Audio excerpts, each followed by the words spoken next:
కథ ఇంద్రియాల యుద్ధం నీ జీవితానికి అద్దం పట్టే కథ పార్ట్ 2. కొత్త సమస్య మాయా ప్రపంచం. మనసు రాజ్యంలో శాంతి తిరిగి వచ్చిన కొద్ది రోజులకి ఒక కొత్త శత్రువు వచ్చాడు. మాయా ప్రపంచం అంటే ఆధునిక ప్రపంచం. Smart phone, social media, fast food ఇవన్నీ కలిసి ఇంద్రియాలను మళ్లీ ఆకర్షించాయి. చూపు, అయ్యో ఎంత అందమైన వీడియోలు. వినికిడి, ఈ పాట విను, మళ్ళీ మళ్ళీ వినాలి. రుచి, ఈ కొత్త ఫుడ్ ట్రై చేద్దాం. మళ్ళీ పాత అలవాట్లు తిరిగి మొదలయ్యాయి. మొబైల్ మాయలో ఇంద్రియాలు. ఒకరోజు చూపు మొబైల్లో రీల్స్ చూస్తూ ఇంకో వీడియో చూసి ఆపేస్తా అంటే 2 గంటలైపోయాయి.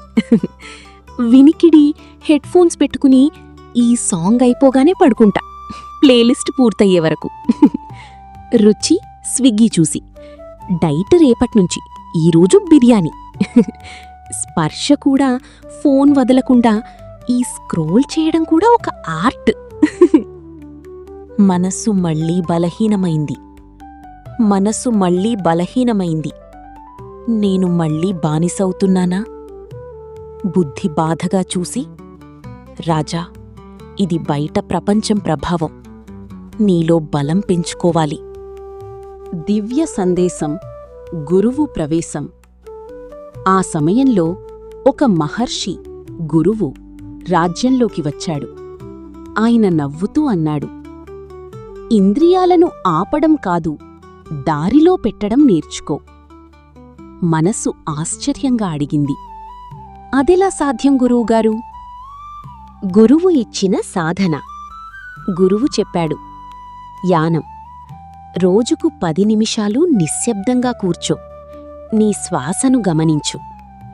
సత్సంగం, ఏం చూస్తావో అదే అవుతావు. నియమం, అతిగా కాకుండా సమతుల్యం. భక్తి, దేవుణ్ణి జ్ఞాపకముంటే ఇంద్రియాలు దారి తప్పవు. గురువు ట్రైనింగ్ మొదలుపెట్టాడు. చూపు, రీల్స్ చూస్తా. గురువు, 1 గంట కాదు, 10 నిమిషాలు మాత్రమే. రుచి, జంక్ ఫుడ్. గురువు, వారానికి ఒక్కసారి సరిపోతుంది. వినికిడి, లౌడ్ మ్యూజిక్. గురువు, భక్తిగీతం కూడా విను. ఇంద్రియాలు కొంచెం బాధపడ్డా క్రమంగా మారాయి. క్లైమాక్స్, నిజమైన విజయం. కొన్ని రోజుల తర్వాత ఇంద్రియాలు పూర్తిగా నియంత్రణలోకి వచ్చాయి.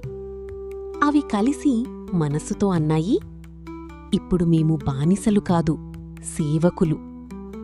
మనస్సు ఆనందంగా చెప్పింది, ఇప్పుడు నేనే నిజమైన రాజు. మొరల్, నీతి. ప్రపంచం మారదు, మనం మారాలి. ఇంద్రియాలు శత్రువులు కాదు, నియంత్రణ లేకపోతేనే శత్రువులు. ధ్యానం ప్లస్ నియమం ప్లస్ భక్తి = విజయమైన జీవితం. Powerful dialogue. బయటి ప్రపంచం నిన్ను మార్చదు, నీ లోపల బలం లేకపోతేనే నీవు మారిపోతావు. Friends, please subscribe, like, share and comment మన ఛానల్.